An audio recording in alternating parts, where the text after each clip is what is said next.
अस्सलाम वालेकुम viewers, पुरजोश TV पर खुश आमदीद।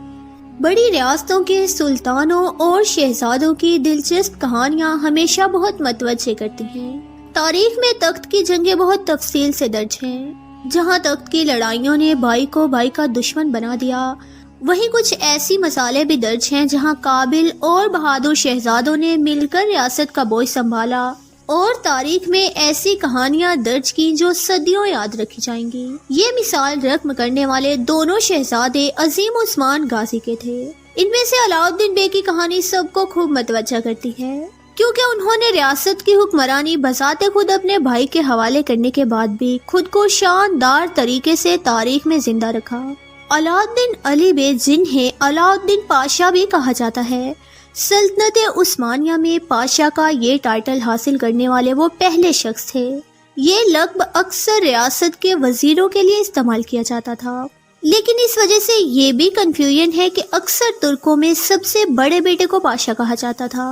उस्मानी इब्तदाई दौर की कम मालूमात होने की वजह से ये मौजू अभी भी उलझा हुआ है कि उस्मान गाजी का बड़ा बेटा कौन था। तुर्क रिसर्चर हुसैन हशामुद्दीन यशन के मुताबिक अलाउद्दीन बे 1279 या 1280 में पैदा हुए थे, लेकिन इस मामले पर तारीखदानों के बहुत इख्तलाफ पाए जाते हैं। मगर ये कंफर्म है कि वो शेख हैदर के नवासे और बाला खातून के बेटे थे, और बहुत से जराये के मुताबिक वो उस्मान गाजी के सबसे बड़े बेटे भी थे। बचपन और जवानी में अलाउद्दीन बे ने अपने नाना शेख हैदर के ज़ेरे साया परवरिश पाई और ज्यादा वक्त बेल्जिक में ही गुजारा। उस्मान गाजी की वफात के बाद दोनों शहजादों को तख्त के लिए परफेक्ट समझा जा रहा था। आही अलाउद्दीन बे के हमायती थे, लेकिन बहुत से जराये ने कंफर्म किया कि अलाउद्दीन बे ने बजाते खुद तख्त से दस्तबरदारी इख्तियार की और ओरहान बे को रियासत का नया हुक्मरान तस्लीम किया। अलाउद्दीन बे ने दरवेश खानका में अपना वक्त गुजारने को तरजीह दी, लेकिन वो महज उल्मा के ज़ेरे असर ही नहीं रहे। बहुत से वाक़यात में उन्हें कमांडर की सी हैसियत भी दी जाती है। सल्तनत उस्मानिया के पुराने दस्तावेजात में वो अमीर कबीर मुजाहिद के तौर पर दर्ज हैं, जो ये वाज़ेह करते हैं कि वो आर्मी कमांडर भी रहे थे। ओरहान बे के तख्त नशीन होने के बाद अलाउद्दीन बे ने रियासती अमूर में उनकी पेशकश को कबूल कर लिया था। सल्तनत की इंतजामी और फौजी तंजीमों में अलाउद्दीन बे का अहम किरदार रहा था। उन्होंने ही उस्मानी फौज की खास वर्दी भी तश्कील दी और मखसूस फौजी गिरोहों का आगाज भी किया। इतना ही नहीं, उन्होंने खुद भी एक कमांडर की हैसियत से मालतापे की जंग में शिरकत की और इसके चलते उनका किरदार बहुत अहम रहा।